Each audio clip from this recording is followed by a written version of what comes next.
میں نے اس سے ایک دن کہا کہ خیر ہے، تو مجھے کہنے لگا بھائی جان میرے گھر میں بیٹی پیدا ہوئی ہے، تو میری والدہ نے مینوں تھبکی دے کے کہ پتر ہے ہارن لا چھڑ تیاں دے پیو انج دے کام نہیں کردے۔ میں اب صاحب اولاد ہوں، تو اگر میرا کردار اس طرح کا ہوگا تو پھر لہجہ کیا ہوگا؟ میں نے چھوڑ دیے سارے کام، چونکہ میرے گھر میں بیٹی آ گئی ہے، اور میری ماں نے مجھے کہا ہے کہ بیٹیوں کے باپ کا یہ لہجہ نہیں ہوتا، ان کے انداز بڑے شستہ بڑے صاف ہوتے ہیں، چونکہ گھر میں بیٹی نے آنکھ کھولنی ہے، اس نے وہ رنگ دیکھنا ہے۔ میں ایک دوسری بات بھی آپ کو عرض کرتا ہوں، میں کھانا کھا رہا تھا، گھر کے اندر بیٹھا تھا، تو میری گھر والی مجھ سے کہنے لگی کہ باہر بچہ بڑا بلک بلک کے رو رہا ہے مدرسے کا۔ میں نے کہا جلدی سے بلاؤ۔ وہ بچہ اندر آیا تو وہ کانپ رہا تھا، اور اس کی حالت اس طرح کی تھی کہ شاید تھوڑی دیر میں گر جائے۔ تو مجھے تو کھانا بھول گیا، میں نے کہا پتر خیر ہے، کیا ہوا کیا ہے؟ تو بولے تو اس سے بات نہ ہو سکے، ہانپتے کانپتے تڑپتے ٹوٹتے جملے۔ میں نے کہا بیٹے کیا بات ہے، چھوٹا سا بچہ ہے۔ کہنے لگا میں نے گھر ٹیلی فون کیا تھا، میرے ابا جی پھر میری اماں سے لڑ رہے ہیں۔ حضرت صاحب جب وہ لڑتے ہیں تو ہم چار پائیوں کے نیچے چھپ جاتے ہیں، خوف آتا ہے، میری بہنیں روتی ہیں، ہمیں کسی چیز سے اتنا ڈر نہیں آتا، کیونکہ ہمارا والد پھر ہماری اماں کو مارتا ہے، خوف آتا ہے۔ آج گھر میں نا پھر ابا جی اماں کو پیٹ رہے ہیں، میں نے فون کیا تھا تو بہنیں رو رہی ہیں، آپ دعا کر دیں ہمارے گھر میں سکون ہو جائے۔ ہم تو اپنے بچوں کی آنکھوں میں آنسو نہیں دیکھ سکتے، پر یہ کس نے رلایا ہمارے بچوں کو؟ ماں باپ نے مل کے؟ کس نے تباہی کی؟ ان کے خیالات کیوں بکھر گئے؟ اتنا خوف کس چیز نے طاری کیا؟ یہ سکون کس نے چھینا؟ میں نے پھر ان کے والد کو بلایا، گزارش کی، اور مجھے امید ہے کہ وہ میری بات بھی سمجھ گئے ہوں گے۔ میں نے ان کو وہ سارے حالات سے آگاہ کیا کہ آپ کے بچوں کی نفسیات کہاں تک جا رہی ہے، پر میری آپ اس واقعے کے بعد میں سمجھا کہ شاید یہ ایک گھر کا مسئلہ تو نہیں ہوگا، جانے کتنے گھروں میں یوں ہوتا ہوگا، کتنے بچے خوف کی زندگی گزارتے ہوں گے، اللہ جانے اب کیا ہونے لگا ہے۔ تو اپنے بچوں کی اخلاقی تربیت کے لیے، اخلاقی بڑا پیار کرتا ہے باپ اپنے بچے سے، میں صحیح بتاتا ہوں، آپ بڑا پیار کرتی ہے ماں اپنے بچے سے، لیکن یاد رکھنا اس پیار میں کہیں وہ اخلاقی حدود کو کراس نہ کر جائے۔ یہ دیکھ لینا کہیں آپ کے لاڈ پیار میں کوئی ناجائز بات اس کے منہ سے نکلے کسی کے بارے میں، اور آپ اسے قبول کر کے کہیں اسے تباہ نہ کر دیں۔ باپ میں نے دیکھا ہے یہ کام کرتے ہیں کہ بچے نے اگر کبھی کوئی تحفہ مانگ لیا ہے اور موقع آ گیا ہے تحفہ دینے کا، تو باپ اوور ٹائم بھی لگاتا ہے۔ والد کہتا ہے اپنی فیکٹری کے مالک سے کہ میں تھوڑے تھوڑے کٹوا دوں گا، پر مجھے بچوں کے لیے گفٹ خریدنا ہے، ان کے کپڑے بنوانے ہیں، بڑی جان جوکھوں میں ڈالتا ہے، اور وہ کہتا ہے کہ میں اپنے بچوں کو مایوس نہیں دیکھنا چاہتا، میں اعلیٰ سے اعلیٰ چیز بھی لاؤں گا۔ پر آپ کو پتہ ہے اللہ کے پیارے رسول علیہ السلام نے فرمایا کسی باپ کا اپنے بیٹے کے لیے، اپنی بیٹی کے لیے سب سے بہترین تحفہ یہ ہے کہ وہ اپنے بچوں کو اچھا ادب سکھا دے۔ یہ سونا تحفہ دیا ہے باپ نے کہ اس بچے کو اس نے اچھی تربیت سے روشناس کرا۔ یہ خوبصورت تحفہ سونا، ایک کمال کر دی والد نے کہ اس نے اپنے بچے کے آداب زندگی میں ایک اچھے ادب کا اضافہ کیا۔ آپ نہ ہزاروں کا لاکھوں کا تحفہ لے کے آئیں، لیکن اس کی اخلاقی تربیت کریں، اس کے کردار میں جاذبیت پیدا کریں۔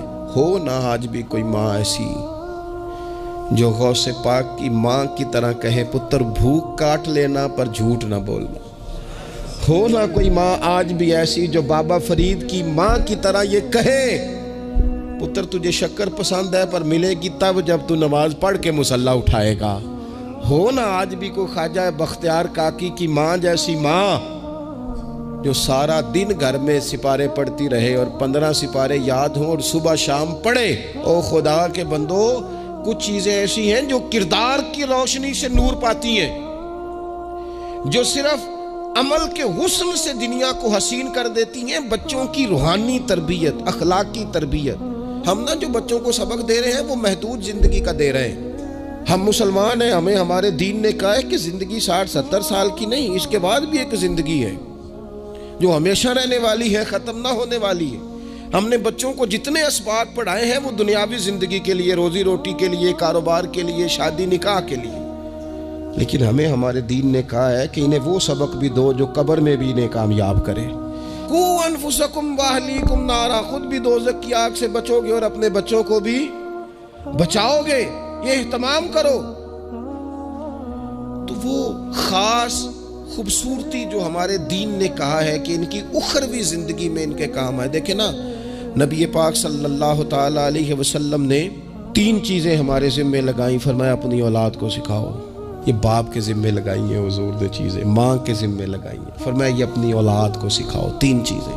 یا رسول اللہ صلی اللہ علیہ وسلم کون کون سی؟ فرمایا ایک تو اپنی اولاد کو اپنے نبی کی محبت سکھاؤ.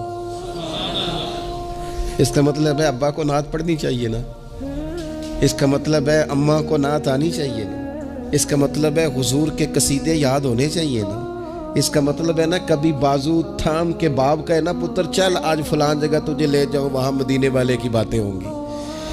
اس کا مطلب ہے کہ اسے باپ کو ان سارے رستوں کا تعین تو بیٹے کا بازو تھام کے اسے کتنی جگہوں پہ لے گیا ہے. چل ایک دن یوں بھی کہا, تھام اس کا بازو اور اسے حضور کے مدینے بھی لے جا کر, محبوب کے سامنے کھڑا. فرمایا اپنے بچوں کو اپنے نبی کی محبت سکھاؤ. اور فرمایا دوسرے کام یہ کرو کہ اپنے بچوں کو اپنے نبی کی اولاد کی محبت سکھاؤ. سکھائی حضرت عمر نے جناب عبداللہ ابن عمر کو محبت, تو پھر انہوں نے محبت کی. اپنی اولاد کو اپنے نبی کریم کی اولاد کی, اہل بیت کی محبت سکھاؤ. اور تیسرا حضور نے ذمہ لگایا کہ اپنے بچوں کو قرآن پاک کی تلاوت سکھاؤ. یہ ماں باپ سکھائیں, پہلے خود سیکھیں پھر اپنے بچوں کو سکھائیں. انہیں کہ پتر آ بیٹھ میرے پاس بیٹھ کے قرآن شریف پڑھ, میں تجھے پڑھاتا ہوں. تلاوت کلام مجید تو ہر مسلمان کے لیے صحیح تلفظ سے سیکھنا ضروری ہے, تو پہلے سیکھیں پھر سکھائیں. تو ان کی اخلاقی تربیت, روحانی تربیت, 2 انسان کی تربیت کے مزاج ہوتے ہیں. ایک اس کی ظاہری تربیت ہوتی ہے, ایک اس کی باطنی تربیت ہوتی ہے. اس کے ظاہر کا بھی خیال کریں. نبی پاک علیہ السلام کے سامنے ایک بچہ کھانا کھا رہا تھا, تو جہاں سے مرضی کھا رہا تھا, تو اللہ کے پیارے رسول صلی اللہ تعالی علیہ وسلم نے فرمایا سیدھے ہاتھ سے کھاؤ اور اپنی سائیڈ سے کھاؤ, اللہ تمہیں برکت عطا کرے گا. بچوں کو اخلاق کا, آداب کا طریقہ بھی بتایا جائے. ہمارے ہاں نا شادی سے واپس آ کر, محفل سے واپس آ کر بچوں کو ڈانٹا جاتا ہے کہ آج تو آپ نے بڑی انسلٹ کرا دی, آپ کو روٹی نہیں کھانی آئی. تو بھئی یہ بچوں کو آپ ڈانٹے نہیں, یہ تو آپ کو چاہیے تھا کہ اس سے پہلے سکھایا جاتا کہ کھانا کیسے ہے, بیٹھنا کیسے ہے, جانا کیسے ہے, کسی سے سلام کلام کیسے کرنا ہے. یہ ڈانٹنے کی بات ہے؟ یا استاد کو چاہیے تھا کہ اپنی کارکردگی پر غور کرتا, بجائے اس کے کہ اپنی کارکردگی کو دہرایا جائے. الٹا آپ اس شخص کو ڈانٹ رہے ہیں جو زیر تربیت ہے. اور پھر بعض اوقات یہ ہوتا ہے کہ بچوں کو اس طرح ڈانٹا جاتا ہے, ہمارے صوفیاء نے لکھا ہے جب بچے پہ غصہ آئے تب اسے سزا نہیں دینی, ایک دن بعد سزا دو یا کچھ گھنٹوں کے بعد, اس لیے کہ غصے میں جو سزائیں دی جاتی ہیں وہ حد سے کراس کر جاتی ہیں. بچوں کو مناسب انداز میں سزا دینا بھی شریعت میں موجود ہے. سب سے زیادہ حضور پیار کرتے ہیں امت سے, لیکن نبی پاک صلی اللہ تعالی علیہ وسلم نے فرمایا 7 سال کے بچے کو نماز کا کہو اور 10 سال کا نہ پڑھے تو سزا دو. اسے مناسب حد تک تنبیہ کرو, سزا دے کے بھی پڑھاؤ. چونکہ عمر ایسی ہوتی ہے, آپ کو فصل کو پانی بھی دینا پڑتا ہے اور جڑی بوٹی کو کاٹنا بھی پڑتا ہے.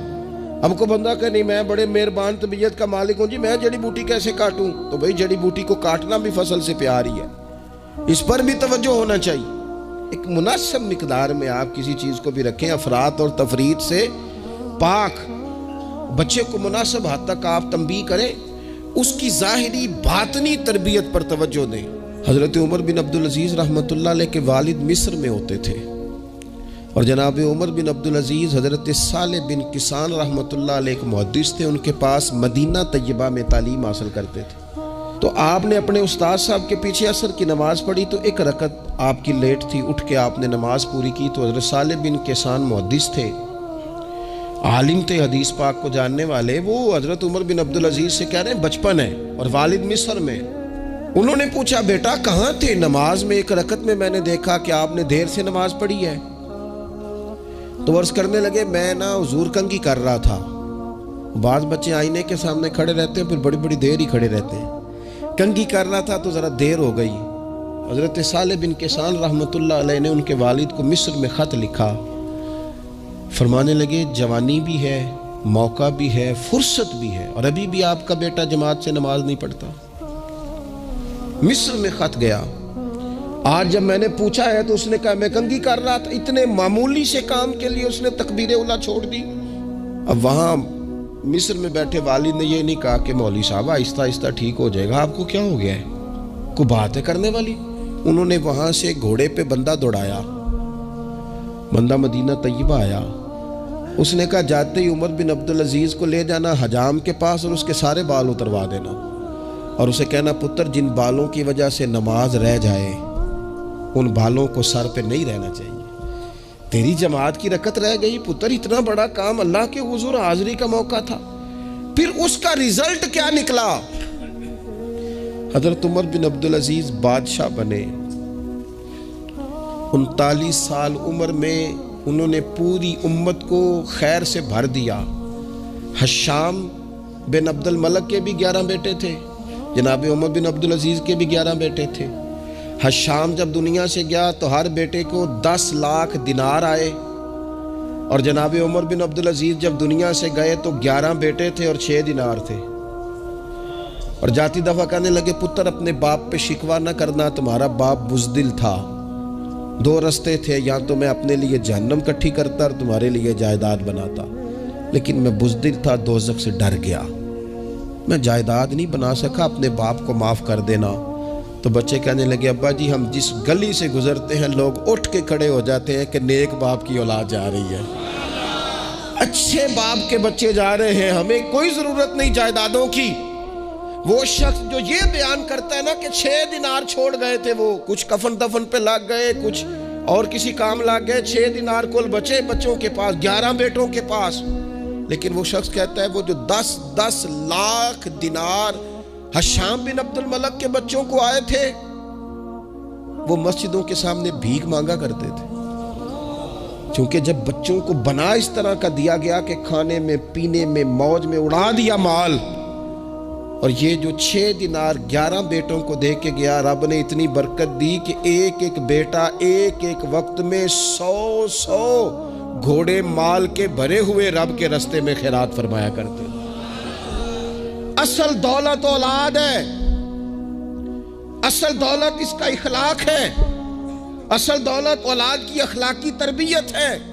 ایسا نہ ہو کہ مال کمانے کے چکر میں اصل دولت سے ہاتھ دھو بیٹھے، ایسا نہ ہو کہ بینک پیسوں سے بھر جائے اور ہماری اولاد ہاتھوں سے نکل جائے، ایسا نہ ہو کہ ہم نے یاروں کو ٹائم دے دے کے تو بڑی دور نکل گئے ہم، لیکن ہمارے بچے کے ذہن میں چند سوالات تھے، ہم انہیں مطمئن نہیں کر سکے، ہم نے نوکروں کے ذمہ ڈال دیا، فلانے کے ذمہ ڈال دیا، چچا کے ذمہ ڈال دیا، وقت نہیں دیا، ٹائم نہیں دیا۔ کائنات میں سب سے مصروف زندگی رسول کریم کی ہے، پر حضور تو انہیں کندھوں پر بھی بٹھایا کرتے تھے، نماز میں بھی بچے ساتھ آ جاتے تھے اپنی، اور پھر بچوں کو احساس دلائیں کہ سب انسان برابر ہیں، انہیں تقوی کا درس دیں۔ ہم نے ناراض نہیں ہونا، امیروں کے بچوں کو یہ سبق دیا جاتا ہے کہ تہاڈا سٹیٹس نہیں ہے تسی فلانے نال کھیڈن ڈیس ہو۔ حضرت عمر کے زمانے میں ایک گورنر کے بیٹے نے ایک غریب کے بیٹے کو مارا تھا، تو حضرت عمر نے گورنر صاحب کو معزول کر کے اونٹ چرانے پہ لگا دیا۔ لوگوں نے کہا ابے کا کیا قصور ہے؟ فرمانے لگے اس کا بھی تو قصور ہے نا، اسی نے تو اسے بتایا کہ تو گورنر کا پتر ہے، اگر وہ بتاتا کہ بیٹا قانون سب کے لیے ایک جیسا ہے تو یہ کام نہ ہوتا، چھوڑ دو، کمی اور چودھری کی تقسیم تمہاری اولادیں بچ جائیں گی، چھوڑ دو امیر اور غریب کا فرق، بچے متقی اور پرہیزگار ہو جائیں گے، چھوڑ دو یہ سٹیٹس کا دھندا، تمہاری اولاد کے دل سے کبر اور تکبر نکل جائے گا۔ محبوب نے یہ فرق مٹا کے ہمیں بتایا ہے کہ اخلاق حسن ہے، کردار معیار ہے۔ تمہارے اندر اگر تقوی کی دولت آتی ہے تو یہ اصل اعزاز ہے۔ خوش قسمت ہے وہ باپ جس کو کوئی آ کے کہے کہ تیرے بیٹے کو نماز پڑھتے دیکھا ہے۔ میں نے ایک جگہ ایک تراویح پڑھی تو میرے ساتھ ایک صاحب تراویح پڑھ رہے تھے، وہ روتے جا رہے ہیں۔ تو میں یہ سمجھا کہ شاید ان کو قرآن مجید کی سمجھ آ رہی ہے، چلے تھوڑا بہت، میں بھی طالب علم ہوں قرآن پاک کا، تو میں نے کہا ایسی آیات تو نہیں ہے اتنا رونے والی، لیکن بہت ہی رو رہے ہیں۔ تو 2 رکعتوں کے بعد میں نے ان سے کہا کہ اب تو آپ کی کیفیت وہاں چلی گئی ہے کہ نماز میں اتنی آواز نکلنی نہیں چاہیے، کیا مسئلہ ہے؟ تو کہنے لگے حضرت صاحب میرا پتر پہ تراویح پڑھانا ہے۔ تو یہ دیکھیں نا، یہ بہت بڑی خوبصورتی ہے، لیکن یاد رکھیں اس کا حافظ قاری عالم ہونا بھی بڑی بات ہے، لیکن شرط یہ ہے کہ وہ اخلاقی طور پر اگر ایک اچھا انسان بن جائے تو پھر بھی بڑی بات ہے۔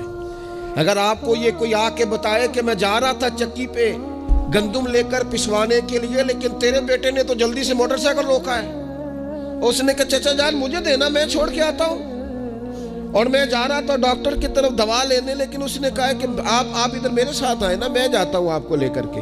یہ بہت بڑا اعزاز ہے۔ بچوں کو اخلاقاً مضبوط کر دینا، ان کے کردار کے اندر وہ خوبصورتی لے آنا۔ میں بڑے درد سے آپ سے عرض کروں، ہم اپنی اولاد کی تکلیف نہیں دے سکتے، دیکھی نہیں جاتی، کیسے دیکھیں گے؟ تو مجھے بتاؤ، کیا خدا نخواستہ اللہ تعالیٰ سب کو محفوظ کرے، قیامت میں اگر اولاد کو عذاب ہوگا تو دیکھا جا سکے گا؟ اور اگر نہیں دیکھ سکتے تو پھر خدا را کبھی بھی انہیں رزق حرام نہ کھلانا، تھوڑی روٹی لیکن حلال، تھوڑا مال مگر جائز، سادہ سواری مگر جائز پیسوں۔ میرے نبی پاک صلی اللہ علیہ وسلم نے فرمایا جو گوشت حرام سے پلے گا وہ جنت میں نہیں جائے گا۔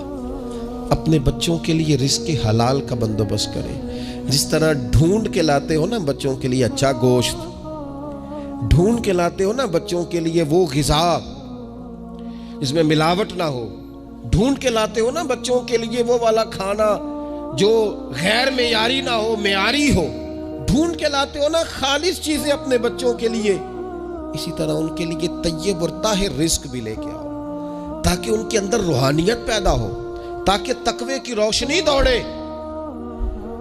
امام حسن رضی اللہ تعالیٰ عنہ مسجد نبوی شریف میں تشریف لائے تو صدقے کی کھجوروں کا ڈھیر لگا ہوا تھا، ایک کھجور بچپنا تھا، اٹھا کے منہ میں رکھ لی، اللہ کے رسول صلی اللہ علیہ وسلم نے انگلی ڈال کے نکال دی، فرمایا پتر میری اولاد کے لیے صدقہ جائز نہیں ہے۔ انگلی ڈال کے حضور نے نکال دی، ہمیں یہ سبق دیا کہ تمہاری اولادوں کے قریب صرف وہ رزق جانا چاہیے جنہیں رب رسول نے ان کے لیے جائز رکھا ہے۔ اگر گلے میں انگلی ڈال کر بھی تمہیں وہ لقمے نکالنے پڑے تو نکال دینا، یہ طریقہ تمہارے لیے تمہارے نبی نے رکھا ہے، ان کے قریب حرام نہ جانے دینا، ورنہ ہم ڈھونڈتے پھریں گے دوستو، ہم ڈھونڈتے پھریں گے، چیزیں کہیں کی کہیں پہنچ جائیں گی۔ خدا را ان کا قصور کیا ہے نونہالوں کا؟ یہ تو ہماری گود میں پلتے ہیں، کیوں ہم انہیں وہ والا مال لا کے دیتے ہیں جو ان کے لیے جائز نہیں؟ کیوں ایسی چیزیں انہیں فراہم کرتے ہیں کہ ان بیچارے بھولوں کو پتہ ہی نہیں ابا کیا کچھ لے آیا؟ طیب، حلال، پاکیزہ، صاف ستھرا، معیاری ان کے لیے غذا کا بندوبست کریں۔ اور ان کے لیے ایک بات اور آپ کو آخر میں عرض کرنی ہے، یہ آپ نے نا میری منت سمجھنی ہے۔ اس طرح بچوں کو نسخے بتاتے ہیں نا کمائی کرنے کے، اس طرح انہیں ہنٹس دیتے ہیں نا دنیا میں چھا جانے کے، اس طرح آپ اپنے بچوں کو وظیفے بتائیں، انہیں اذکار کی فضیلت والد صاحب بتائیں۔ کیوں؟ کہ یہ میرے نبی پاک کا طریقہ ہے صلی اللہ تعالی۔ دیکھو نا حضور کے دروازے سے سب کو سب کچھ ملتا ہے نا، اور صحابہ کہتے ہیں جو چیز نہیں سنی نا کبھی وہ لفظ نہیں ہے، یہ لا نہیں ہے، یہ سنا ہی نہیں کبھی، لیکن نبی پاک صلی اللہ تعالیٰ علیہ وآلہ وسلم نا سحری کے وقت سیدہ فاطمہ آرام فرماتی سحری کے وقت، تو حضور نے ہماری تعلیم کے لیے، ہمیں سمجھانے کے لیے بیٹی کو پاؤں سے پکڑ کر اٹھایا، فرمایا فاطمہ اٹھو، یہ تو رب سے رزق مانگنے کا وقت ہے، اٹھو، طلوع فجر سے طلوع صادق تک اللہ تعالیٰ رزق تقسیم کرتا ہے، اٹھو مصلے کو آباد کرو۔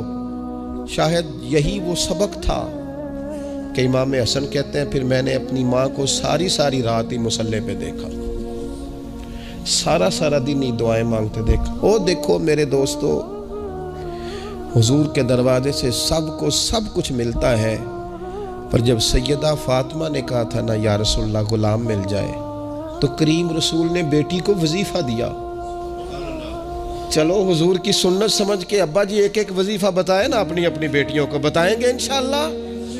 چلو ایک وظیفہ بتائیں نا بیٹوں اور بیٹیوں کو، اور کہیں کہ یہ میں بھی پڑھتا ہوں، بڑی برکت والا ہے پتر، تو بھی پڑھا کر، یہ وظیفہ بتائیں گود میں بٹھا کے۔ میں نے کہا ہم ہنٹس دیتے ہیں مال کمانے کے، یہ بھی تو دو نا۔